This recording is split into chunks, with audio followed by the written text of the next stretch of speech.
जिस टॉपिक का एक्सप्लेनेशन करने जा रहा हूँ उस टॉपिक का नाम है डोंट गिव अप, यानी कि आप सब कभी भी हार मत मानो। यानी कि इसके लेखक है बॉब क्रे। तो चलिए स्टार्ट करते हैं डोंट गिव अप। स्टार्ट करने से पहले हम लोग ये जानते हैं डोंट गिव अप का मतलब क्या होता है। इसका मतलब ये होता है कि आप कभी भी हार मत मानो, आगे बढ़ते रहो और दृढ़ निश्चयी बने रहो। यानी कि इसमें केवल आगे बढ़ते रहने का ही जिक्र किया गया है। यानी कि ये जो हमारा दृढ़ता है वो सफलता की कुंजी है। चुनौतियां या बाधाओं का सामना करने पर भी हम लोग आगे बढ़ते रहते हैं। यानी कि कोई भी चुनौती या बाधा आती है तो हमें उसका सामना करना चाहिए और आगे बढ़ते रहना चाहिए। याद रखें कि जो हर बाधा होती है ना, वो सीखने और आगे बढ़ने का अवसर हमें प्रदान करती है। और सकारात्मकता, दृष्टिकोण और दृढ़ता के साथ क्या करें, आप अपने लक्ष्य को प्राप्त कर सकते हैं और अपने रास्ते में आने वाली किसी भी बाधा को आप आसानी से पार कर सकते हैं। इसके लिए आपको केवल फोकस रहना होगा और अपने आप को मजबूत बनाना होगा।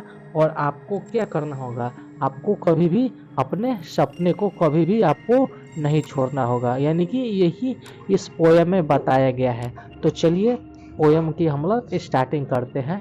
डोंट गिव अप, कभी भी आप हार मत मानिए। If you have tried and have not won, यानी कि अगर आप लोग कोशिश करते हैं और आप जीत नहीं पाते हैं तो आपको क्या करना चाहिए, आपको कोशिश छोड़ना नहीं चाहिए। नेवर स्टॉप फॉर क्राइंग, यानी कि इसके लिए आपको कभी भी नहीं रुकना है और ना ही उसके लिए आपको रोना है कि हाँ मैंने ये कोशिश किया और मेरे से नहीं हुआ। आपको ऐसा कभी भी नहीं करना है, ना ही आपको कोशिश छोड़ना है और ना ही इसके लिए आपको रोना है। All that's great and good is done just by patient trying, यानी कि ये सारे कुछ क्या होगा, अगर हम लोग ट्राई करते रहेंगे तो सभी कुछ हमारे लिए अच्छा ही होगा। इसके लिए केवल आपको धैर्य रखना होगा और आपकी कोशिश कभी नहीं छोड़नी होगी। यानी कि कोशिश करने वालों की कभी हार नहीं होती है। यानी कि यही फर्स्ट पैराग्राफ में बताया गया है कि डोंट गिव अप, यानी कि हमें जो कार्य हम लोग कर रहे हैं उसे हम लोग पूरी लगन और मेहनत से करना चाहिए। अगर वो कार्य क्या हो, अगर वो कार्य हमारे लिए एक फर्स्ट ट्राई करते हैं नहीं होता है तो हम लोग क्या करते हैं, उस काम को छोड़ देते हैं और रोने लगते हैं। यही हमको नहीं करना चाहिए। यही फर्स्ट पैराग्राफ में बताया गया है। अब चलते हैं second paragraph. How young bird is flying fall still their wings grow stronger and the next time they can keep up a little longer, यानी कि सेकेंड पैराग्राफ में एक चिड़िया के विषय में कहा गया है। हालांकि एक छोटी चिड़िया होती है, वो क्या करती है, जब वो बड़ी होती है तो वो उड़ती है, वो उड़ती है गिरती है, उसके बाद फिर वो उड़ती है फिर गिरती है। ऐसा जब तक वह उड़ नहीं लेती है तब तक वह ऐसी हरकतें करती रहती है। यानी कि इस जब तक कि उसके पंख बड़े और मजबूत ना हो जाए तब तक वो अपनी कोशिश को छोड़ती नहीं है और वो हमेशा प्रैक्टिस पर प्रैक्टिस करते रहती है। जब वो उसकी कोशिश करते करते उसको अभ्यास हो जाता है, उसके पंख बड़े हो जाते हैं, मजबूत हो जाते हैं, तब वो क्या करती है, तब वो अगले बार से जब वो ट्राई करती है तब वो उड़ने लगती है और वो उड़ते उड़ते धीरे धीरे वो सियान हो जाती है, क्योंकि उसने कभी भी गिव अप नहीं किया था। यानी वो कभी भी हार वो छोटी चिड़िया नहीं मानी थी, जिस कारण से वो छोटी चिड़िया अब आसानी से उड़ रही है। ऐसे ही हमें अपने ज़िंदगी में कभी भी हार नहीं मानना है, कोशिश करते रहना है, करते करते एक दिन हमें ज़रूर सफलता मिलेगी। यही सेकेंड पैराग्राफ में हमें बताया गया है। अब चलते हैं थर्ड पैराग्राफ। हालांकि the sturdy oak has known many a blast that blonde her, she has risen again and grown lofter and prouder, यानी कि हालांकि एक आप लोग शाहबलूत का उदाहरण ले सकते हैं। जब आंधी आती है तब वह उसे झुका लेती है और वह उसे तोड़ देती है, लेकिन वह धीरे धीरे वो बढ़ना स्टार्ट करता है और एक समय ऐसा आता है कि वह इतना बड़ा और विशाल हो जाता है कि सभी कोई उसको देखने ही लगते हैं। यानी कि थर्ड पैराग्राफ में एक शाहबलूत के पेड़ के विषय में बताया गया है। जब वो छोटा रहता है तब आंधी पानी तूफान का सामना करता है, तो वह आंधी पानी में वो काफी झुक जाता है और ऐसा लगता है कि वो पेड़ उखड़ जाता है, उसकी टहनियाँ टूट फूट जाती है, लेकिन वह धीरे धीरे बढ़ना नहीं छोड़ता है। यानी कि वो धीरे धीरे बढ़ते रहता है और बढ़ते बढ़ते एक समय ऐसा आता है उसके जीवन में जब वो काफी विशाल हो जाता है, जिसे लोग देखते हैं और उसकी तारीफ भी करते हैं। अब चलते हैं फोर्थ पैराग्राफ यानी last paragraph. If by easy work you beat who the more will prize you. यानी कि अगर आप कोई भी हल्का काम कर रहे हो और वो उस हल्के काम में अगर जीत नहीं पा रहे हो तो आपको क्या करना चाहिए?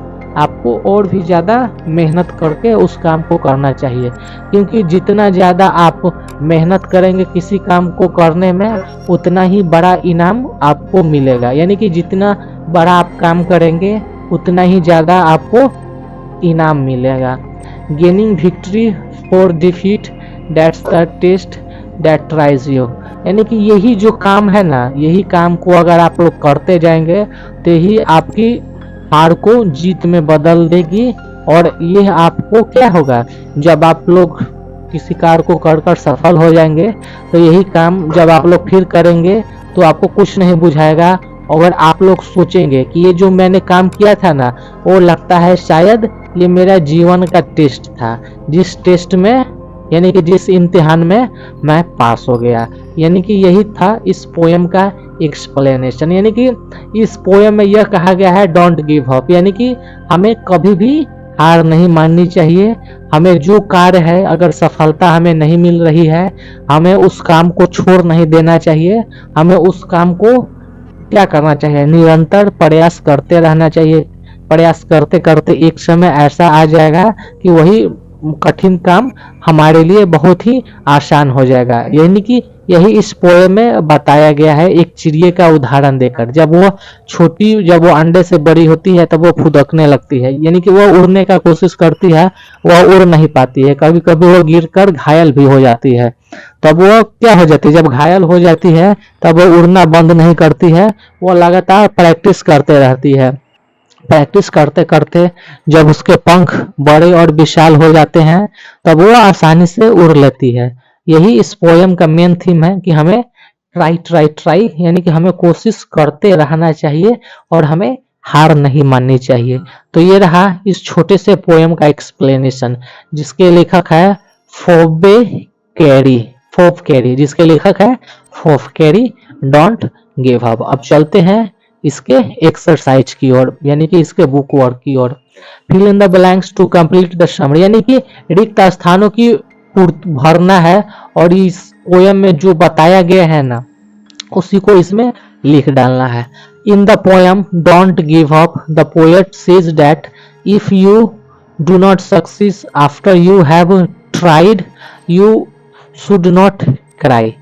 Great things are achieved by trying patient. यानी कि इससे सबसे पहले डोंट गिव अप होगा, उसके नीचे ट्राइड होगा, उसके बाद क्राई होगा, उसके बाद पेशेंट यानी कि गंभीरता होगा। यानी कि इस पोएम में बताया गया है पोएट द्वारा हमें कभी भी हार नहीं माननी चाहिए।